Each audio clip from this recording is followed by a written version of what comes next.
In this video, we explore the 10 most illegal dog breeds in the world. However, remember, it's the owner that makes the dog, and not the dog that makes the owner. Number 10. Doggo Argentino.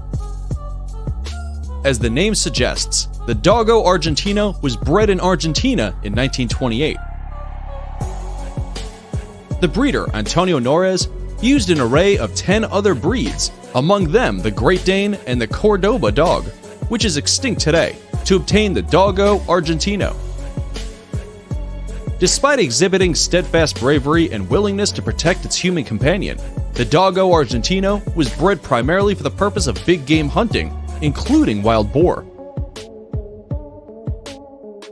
They appear as a large, white, muscular breed of dog with the males weighing between 40 to 45 kilograms, while the females being slightly lighter at 35 to 40 kilograms. They are considered exceptionally good guard dogs and are known for protecting their family and home.